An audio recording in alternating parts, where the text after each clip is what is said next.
നമസ്കാരം. മലയാളി വാർത്താ ഹിഡൻ എന്ന ചാനലിലേക്ക് എല്ലാവരും സ്വാഗതം ചെയ്യുന്നു. ഇനി ഞാൻ സംസാരിക്കുന്നത് നമ്മുടെ ഇപ്പോൾ കറൻ്റായിട്ട് ഹോട്ടായിട്ട് ഡിസ്കസ് ചെയ്തുകൊണ്ടിരിക്കുന്ന നസ്രിയയുടെയും ഫഹദ് ഫാസിലും ബന്ധം പിരിയാൻ പോകുന്നു എന്നുള്ളതാണ്.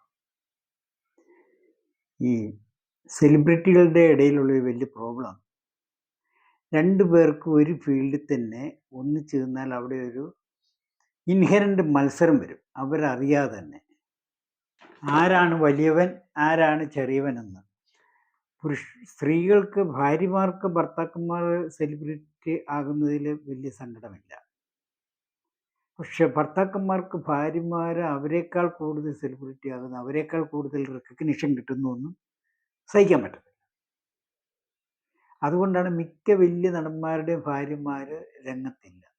ഇപ്പോൾ ജയറാമിൻ്റെ ആണ് പാർവതി, കല്യാണം കഴിഞ്ഞ് തിരശ്ശീലയ്ക്ക് പിന്നിലോട്ട് പോയി. ബിജുമേനോൻ്റെ ഭാര്യ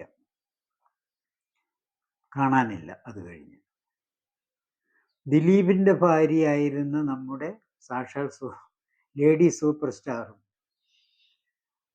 തിരശ്ശീലയ്ക്ക് പിന്നിലോട്ട് പോയി. ഇതിൻ്റെയൊക്കെ കാരണം ഇതാണ്, ഭർത്താക്കന്മാർ അവരെ എൻകറേജ് ചെയ്ത്.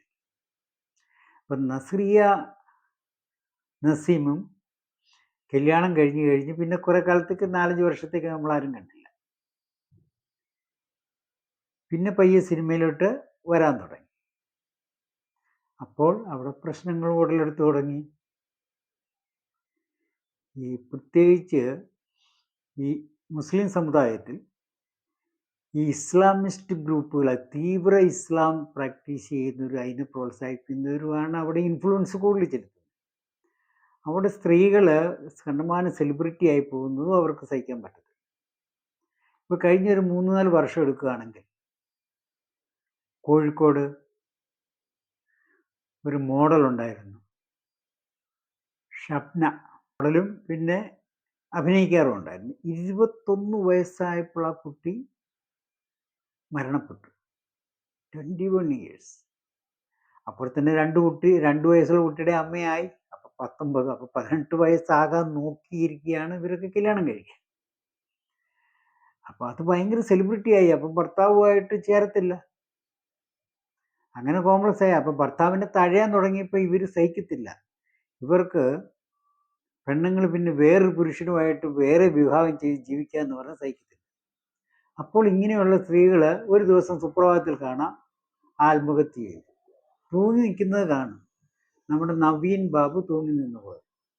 അപ്പോൾ തൂങ്ങി നിന്നാൽ ആത്മഹത്യ ബൈ ഡിഫോൾട്ട്. അതേപോലെ ഷഹാന മുംതാസ്, മലപ്പുറത്തുകാരി, 19 വയസ്സ്, അതും ഭർത്തൃ വീട്ടിൽ തൂങ്ങി നിൽക്കുന്നത് കണ്ടു.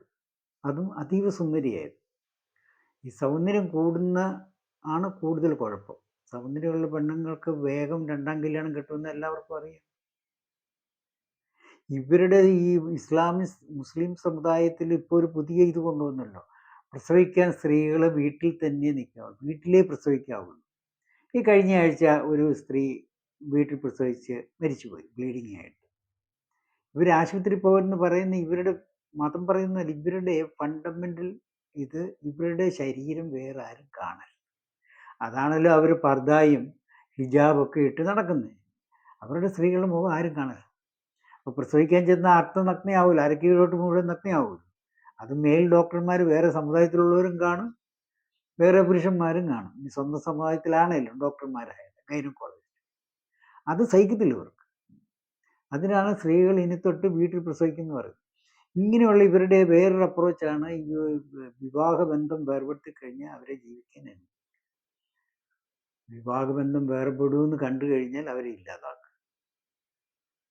അപ്പോൾ ഈ നാസ്രിയ കുറച്ചു കാലമായിട്ട് പബ്ലിക്കിൽ നിന്ന് മാറി നിന്നപ്പോഴത്തേന് ആരാധകർ പുറകെ വിടുകയില്ലല്ലോ, അവർ പുറകെ ഓടും. അവർ ചെന്നിട്ട് ചോദിച്ചു എന്താ പ്രശ്നം എന്ന് ചോദിച്ചപ്പോൾ finally she came out and said, എനിക്ക് മാനസികമായിട്ട് ചില സമ്മർദ്ദങ്ങൾ, ചലഞ്ചസ് ഉണ്ടായിരുന്നു. മാനസിക ചലഞ്ചസ് ആർക്കാ വരുന്നത്? സന്തോഷിച്ച് ജീവിക്കുന്ന ആർക്കെങ്കിലും ചലഞ്ച് വരാറുണ്ടോ? ദുഃഖം എങ്ങനെയാ വരുന്നത്? കുടുംബജീവിതത്തിൽ. അപ്പോൾ നസ്രിയയുടെ സൂക്ഷ്മദർശിനി എന്ന് പറഞ്ഞ പടം സക്സസ് ആയതോടുകൂടി ആ റൈവൽറി കൂടി, ഭർത്താവായിട്ടുള്ള റൈവൽറി കൂടി. ഇതൊന്നും പുറത്ത് പറയേണ്ട ആവശ്യമില്ല. നമ്മൾ പുരുഷന്മാരും സ്ത്രീകളെയും കണ്ടിട്ടുള്ള എല്ലാവർക്കും അറിയാം, ഭാര്യ ഭർത്താക്കന്മാർ ജോലിയുള്ളിടത്ത് എല്ലാവർക്കും അറിയാം ഈ റൈവൽറി. എക്സെപ്റ്റ് വളരെ സീനിയർ പൊസിഷനിലാണ് രണ്ടുപേരെങ്കിൽ വലിയ കുഴപ്പമില്ല. പക്ഷെ ഒരാൾ കുറച്ച് താഴും ഒരാൾ കുറച്ച് മുകളിലും ആണെങ്കിൽ, അല്ലെ രണ്ടുപേരും ഒരേ ഫീൽഡിൽ പ്രാവീണ്യം തെളിയിക്കേണ്ടവരാണെങ്കിലും ഈ പ്രശ്നം. അതുതന്നെയാണ് ഇവിടെ സംഭവിക്കാൻ പോകുന്നത്. നസ്രിയനെ വിവാഹമോചനം നടത്തി വേറെ നല്ല ജീവിതം നയിക്കാൻ വിടുമെന്ന് ഞാൻ കരുതുന്നില്ല. So hair life is in danger. സൂക്ഷിക്കുക എല്ലാ ആരാധകരും. എൻ്റെ വേറിട്ട കാഴ്ചപ്പാട് ഇഷ്ടപ്പെട്ടെങ്കിൽ ചാനൽ സബ്സ്ക്രൈബ് ചെയ്യാനും ലൈക്ക് ചെയ്യാനും മടിക്കരുത്. ഞാൻ ക്യാപ്റ്റൻ ജോയ്.